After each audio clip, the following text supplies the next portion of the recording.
of sustainment, logistics, and maintenance as soon as possible. Delivering these tanks to the field is going to take time.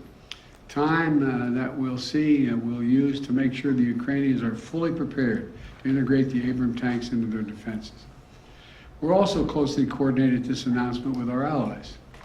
The American contribution will be joined by an additional announcement, including that will be readily available and more easily integrated for use in the battlefield in the coming weeks and months from other countries.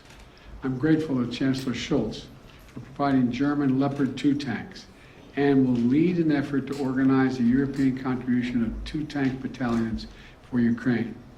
I want to thank the Chancellor for his leadership and his steadfast commitment to our collective efforts to support Ukraine. Germany has really stepped up.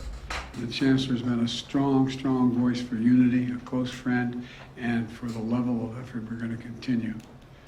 Supporting Ukraine's ability to fight off Russian aggression to defend its sovereignty and territorial integrity is a worldwide commitment. Not just it's a worldwide commitment. Last week, in Germany, Secretary Austin convened the Ukraine Defense Contact Group for the 8th time. This group is made up of some 50 nations, each making significant contributions of their own to Ukraine's integrity. Each fully committed to making Ukraine remain strong and independent and able to defend itself against Russian threats and violence. I want to thank every member of that coalition for continuing to step up. The UK, the United Kingdom, recently announced that it's donating Challenger 2 tanks to Ukraine. France is contributing AMX-10s, armored fighting vehicles.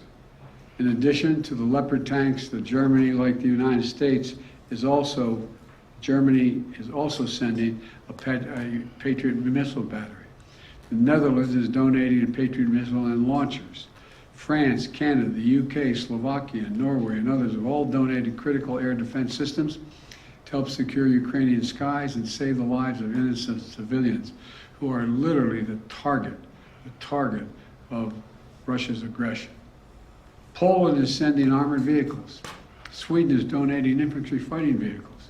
Italy is giving artillery. Denmark and Estonia are sending howitzers. Latvia is providing more Stinger missiles. Lithuania is providing anti-aircraft guns. And Finland recently announced its largest package of security assistance to date. You may remember I was asked a while ago what I think was going to happen. And I said, I let Putin know. He thought that he's going to end up with the Finlandization of Europe. Well, he's got the NATOization of Finland. He's gotten something that he never intended. Together with our allies and partners, we've sent more than 3,000 armored vehicles, more than 8,000 artillery systems, more than 2 million rounds of artillery ammunition, and more than 50 advanced multi-launch rocket systems, anti-ship and air defense systems, all to help counter Ukraine's brutal aggression that's happening because of Russia. And look, today's announcement builds on the hard work and commitment from countries around the world, led by the United States of America, to help Ukraine defend its sovereignty and its territorial integrity. That's what this is about, helping Ukraine defend and protect Ukrainian land. It is not an offensive threat to Russia. There is no offensive threat to Russia. If Russian troops return to Russia, they'll be there where they belong. This war would be over today. That's what we all want, an end to this war in just and lasting terms. You know, our teams do not permit one nation. We're not going to allow one nation to steal a neighbor's territory by force. Our terms that preserve Ukraine's sovereignty and territorial integrity and honor the UN Charter. They're the terms we're working on. And you know, these are the terms we all signed up for, and 143 nations voted for in the United Nations General Assembly last October. So, the United States, standing shoulder to shoulder with allies and partners, is going to continue to do all we can to support Ukraine. Putin expected Europe and the United States to weaken our resolve. He expected our support for Ukraine to crumble with time. He was wrong. He was wrong. And he was wrong from the beginning, and he continues to be wrong. We are united. America is united, and so is the world. We approach the one-year mark, as we do, of the Russian full-scale invasion of Ukraine. We remain united and determined as ever in our conviction and our cause.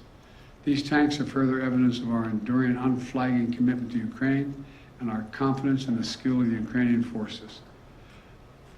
As I told President Zelensky when he was here, and today's his birthday, by the way, in December, we're with you for as long as it takes, Mr. President.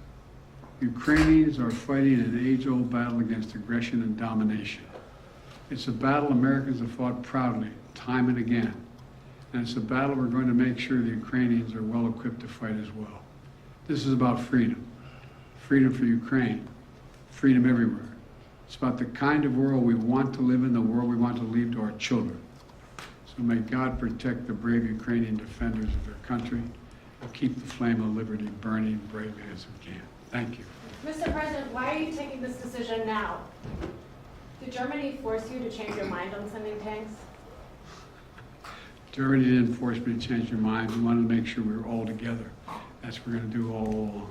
And that's what we're doing right now. Thank you. Mr. President, any response to the Pence disclosures of classified documents?